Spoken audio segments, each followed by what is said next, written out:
Hello students, आज हम लोग देखेंगे मीन वैल्यू थ्योरम। शॉर्ट में इसे लिख देंगे MVT, मीन वैल्यू थ्योरम। इसे हम लोग लैग्रांजेस का मीन वैल्यू थ्योरम कहते हैं। ठीक है, Lagrange mean value theorem, mean value theorem. क्या होता है यह थ्योरम? चलिए अभी हम लोग पहले इसको समझ लेते हैं, फिर हम लोग इसका प्रूफ भी देखेंगे। मैं यहां पर एक फंक्शन ले लेता हूं, ठीक है, और इसका ग्राफ मैं यहां पे दिखाता हूं आपको। यहां पे x, इधर x डैश, y, और यहां पर ले लेते हैं y डैश। ये फंक्शन का ग्राफ कुछ इस तरह से मैं यहां ले लेता हूं। ठीक है, ये आपके पास कौन सा फंक्शन है? y इक्वल टू में fx। ठीक है, जिसका ग्राफ मैंने कहां से कहां तक लिया है, यहां पे a ले लेता हूं और इधर मैं यहां b ले लेता हूं। ठीक है, अब देखिए, इसके बाद देखिए, तो हमने जो फंक्शन लिया है, यहां पे लिख देता हूं। हमने क्या लिया है? एक यहां पे फंक्शन ले लिया है fx, ठीक है, जो a टू b पे लिया हुआ है। a से b तक इसका ग्राफ मैंने यहां पे दिखाया हुआ है। चलिए यहां पे लिखते हैं कि if a function f is, इसके लिए क्या क्या कंडीशन है मीन वैल्यू थ्योरम के लिए, उसको देखते हैं। पहला कि कंटिन्यूअस हो, continuous in the closed interval, in the closed interval AB। यानी कहने का मतलब है कि A से B तक के हर एक पॉइंट पर, यानी A पर भी B पर भी और इसके बीच के हर एक पॉइंट पर ये फंक्शन क्या हो? कंटिन्यूअस हो। आप देखिए, A पर देखिए, B पर देखिए, या इसके बीच के किसी भी पॉइंट पर देखिए, ये फंक्शन जो देख रहे हैं ये कंटिन्यूअस दिख रहा है। ये ग्राफ कहीं भी ब्रेक हुआ है नहीं ना? A से B तक आप बिना पेंसिल उठाए इस ग्राफ को आसानी से खींच सकते हैं। बिना पेंसिल उठाए खींच सकते हैं, यानी कि ये ग्राफ ब्रेक नहीं हुआ है, कहीं पे टूटा नहीं है कहीं पे। इसका मतलब ये कंटिन्यूअस है, A to B, close interval A to B, यानी A पर भी B पर भी और A से B के बीच के हर एक पॉइंट पर ये कंटिन्यूअस है। तो पहला कंडीशन है कि फंक्शन जो होना चाहिए कंटिन्यूअस होना चाहिए। अच्छा, second differentiable in the open interval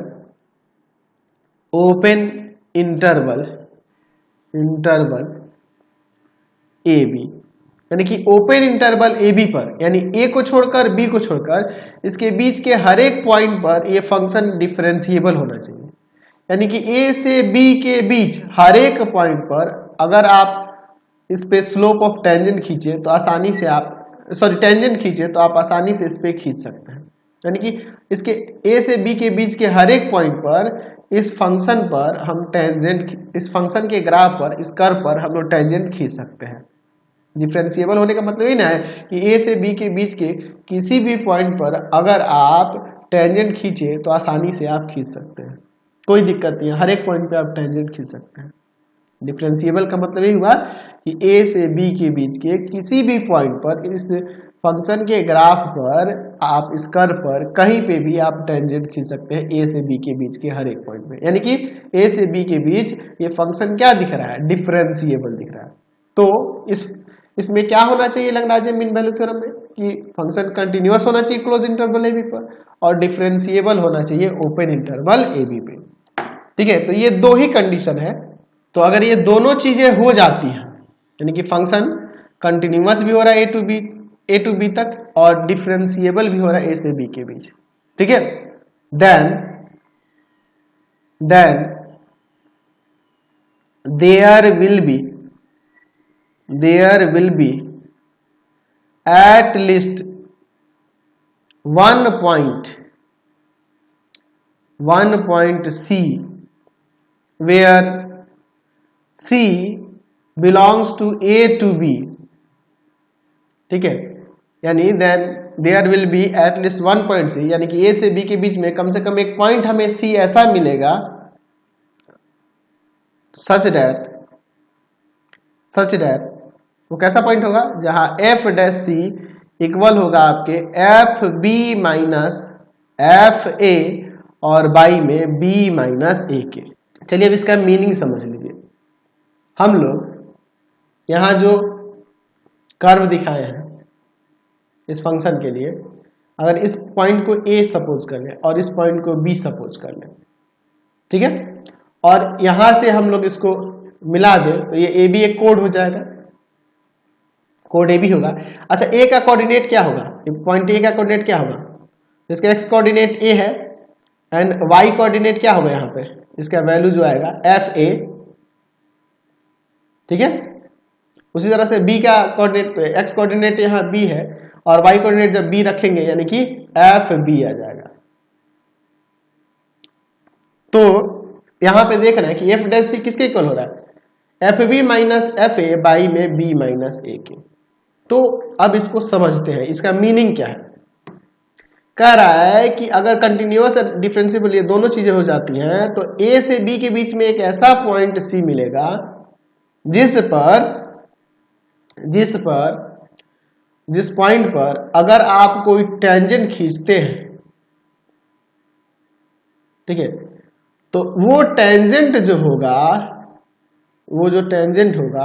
वो पैरेलल हो जाएगा ए से बी को मिलाने वाले इस कोड के। यानी कम से कम एक ऐसा पॉइंट सी मिलेगा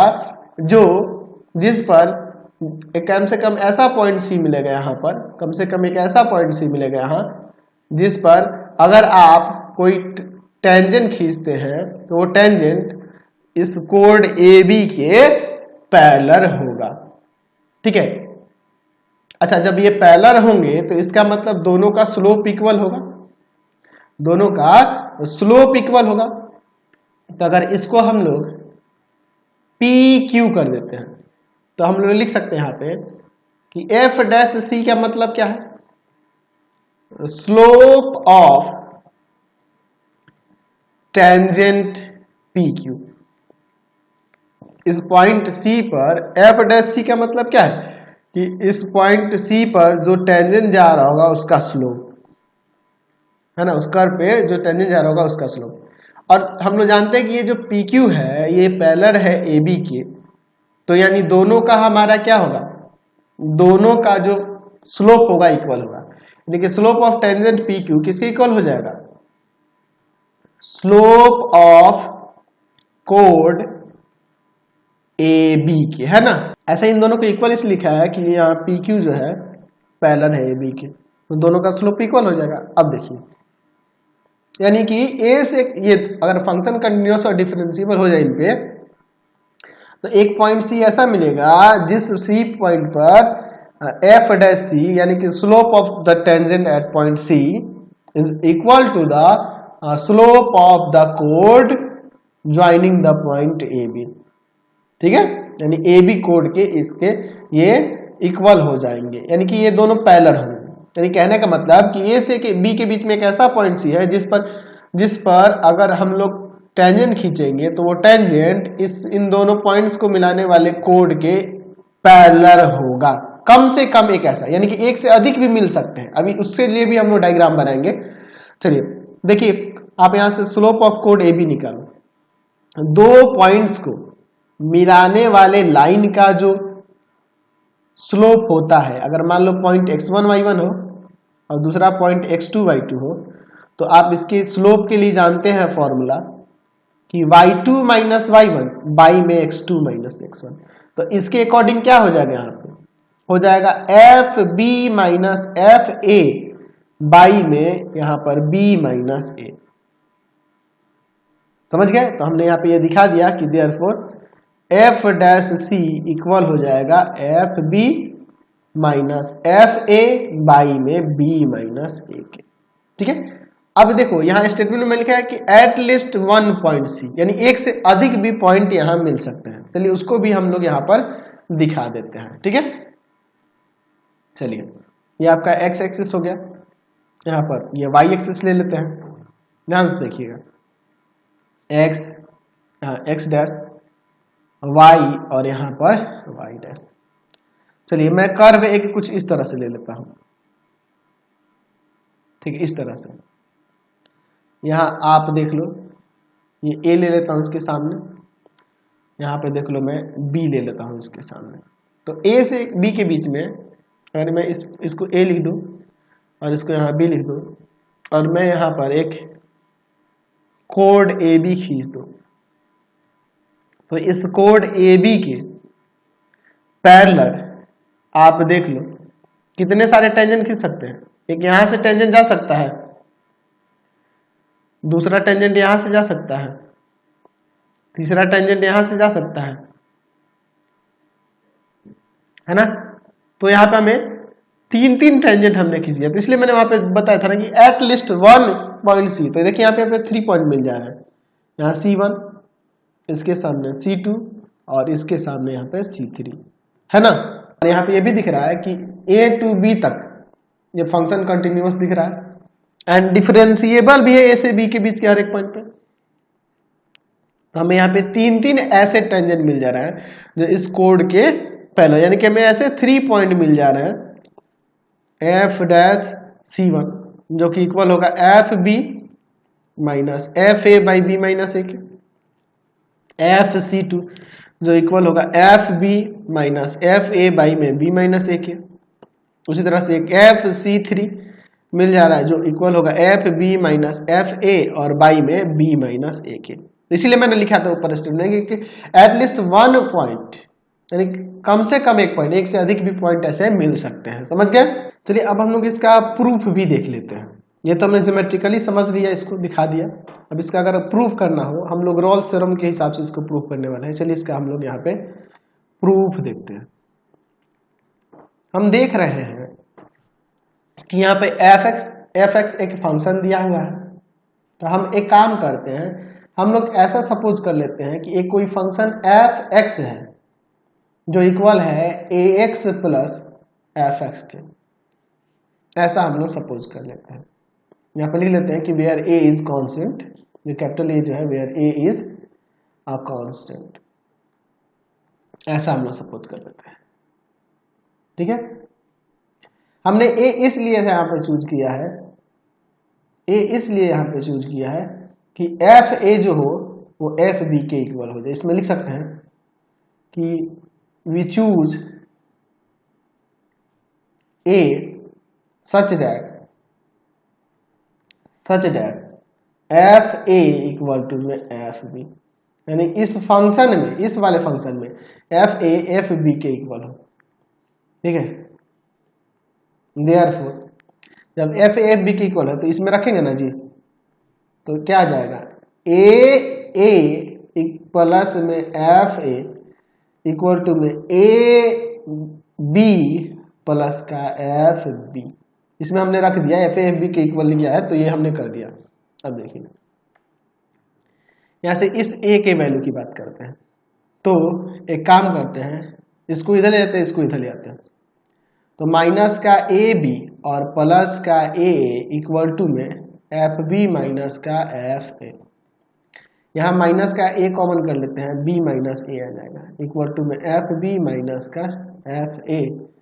चलिए तो यहाँ माइनस ए किसके इक्वल हो जाएगा, एफ बी माइनस का एफ ए बाई में बी माइनस ए। ये हम लोग ला दिए, समझे ना बात को। अब इसे एज ए इक्वेशन फर्स्ट ले लेते हैं। ठीक है, अब इसके बाद देखिए हमारे पास ऊपर क्या दिया था कि फंक्शन कंटिन्यूअस है। ऊपर क्या दिया हुआ है कि F X is continuous in the closed interval A B. Close interval A B पे, यानी कि एक्स जो होगा इस इंटरवल के हर एक पॉइंट पे कंटिन्यूअस होगा, है ना। तो जब ये हर एक पॉइंट पे कंटिन्यूअस होगा, तो जब उसमें ए एक्स ऐड कर देना इस वाले फंक्शन के लिए, तो ये फंक्शन भी कंटिन्यूअस हो जाएगा, है ना। आप ये हर एक पॉइंट पे कंटिन्यूअस होगा, तो चाहे तो इसमें एक और चीज ले सकते हैं कि and x is continuous everywhere. ये x जो है ये ax, ये हमेशा कंटिन्यू, हर एक जगह कंटिन्यूस होगा कि नहीं, और एक आपके पास कंटिन्यूस फंक्शन ही है, देयरफॉर ये वाला भी फंक्शन कंटिन्यूस हो जाएगा, therefore fx is continuous in close interval A B, तो देन ये भी फंक्शन कंटिन्यूस हो गया। अब इसको डिफरेंशिएबल भी दिखा देते हैं, ठीक है, यहाँ पर हम लोग इसको अब डिफरेंशिएबल भी दिखा देते हैं। ऊपर हमारे पास दिया है कि fx is differentiable in open interval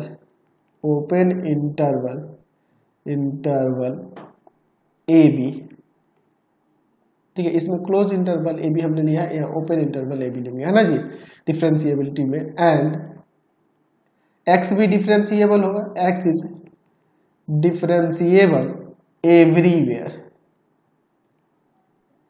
then ये कंटिन्यूअस हो गया, सॉरी ये डिफरेंशिएबल होगा और एक्स भी डिफरेंशिएबल होगा, तो आपका ax प्लस fx जो था, यानी कि fx जो फंक्शन था, ये भी वैल्यू, ये भी डिफरेंशिएबल हो जाएगा, is differentiable in open interval A B. और ऊपर एफ ए जो है, कैपिटल एफ है, एफ बी के इक्वल हमने ऊपर सपोज किया था, याद है। तो देखो ये फंक्शन कंटिन्यूअस भी हो गया, डिफरेंशिएबल होगा, और एफ ए एफ बी के इक्वल हो गया, तो यहाँ पे अब लिख सकते हैं कि बाई रॉल्स थ्योरम, तीनों चीजों के तहत रॉल्स थ्योरम एप्लीकेबल होगा ना जी। तो रॉल्स थ्योरम से क्या लिख सकते हैं कि F dash C equal to में 0, तो एफ डैश सी कहां से निकलेगा, तो चूंकि आपके पास ऊपर आपका फंक्शन एफ एक्स हमने क्या लिया था, ए एक्स प्लस का एफ एक्स, तो इसका डेरिवेटिव क्या होगा, एक्स के रेस्पेक्ट में करेंगे तो एफ डैश एक्स जो हो जाएगा, ये ए हो जाएगा इसका डेरिवेटिव, और इसका एफ डैश एक्स हो जाएगा, ठीक है। तो क्या हो जाएगा यहाँ पे एफ डैश सी, तो आ जाएगा ए प्लस का F dash C equal to 0, तो यहाँ से F dash C equal to में माइनस का ए, और F dash C equal to में माइनस ए किसके इक्वल था, तो माइनस ए ऊपर याद है आपका, F B minus F A, और बाई में बी माइनस ए के, ऐसा लिख देंगे कि ये फ्रॉम इक्वेशन फर्स्ट है, फ्रॉम इक्वेशन फर्स्ट। तो यही ना हमें यहाँ पे प्रूव करके दिखाना था, तो हमने दिखा लिया। फॉर क्या लिख सकते हैं, एट लिस्ट 1 सी वेयर सी जो होगा ए से बी के बीच में बिलोंग करेगा। आप ऐसे भी इसे लिख सकते हैं, आप यहाँ पे ऐसे भी लिख सकते थे, सॉरी इसे ऐसे भी लिख सकते हैं कि C belongs to open interval A B, ऐसे भी लिख सकते हैं। तो हमने यहाँ पे प्रूफ भी करके इसको दिखा दिया। तो आज की क्लास में इतना ही रहने देते हैं, नेक्स्ट वीडियो में हम लोग आगे चलेंगे और इसे एक्सरसाइज को देखेंगे। आपको हमारे 3 चैनल को सब्सक्राइब करना होगा। पहला है पाथ फाइंडर क्लासेस छपरा, दूसरा है आपके पास भारती भवन रविकांत सर, और तीसरा चैनल है Ravikant sir RD Sharma solution. तीनों चैनल को सब्सक्राइब करेंगे। इससे रिलेटेड वीडियो के लिए सीधे डिस्क्रिप्शन में, इससे रिलेटेड नोट्स के लिए गूगल पे जाकर सर्च करेंगे www.ravikantsir.in, और यहाँ जाकर आप सभी क्लासेस के नोट्स, उनके पीडीएफ को डाउनलोड कर सकते हैं, पढ़ सकते हैं। इंस्टाग्राम और फेसबुक पे जाके पाथ फाइंडर क्लासेस छपरा को लाइक एंड फॉलो करना नहीं भूलेंगे। Thanks for watching the video. Comment करके जरूर बताएं कि हमारे चैनल के वीडियोज आप सभी को कैसे लगते हैं। Thanks for watching.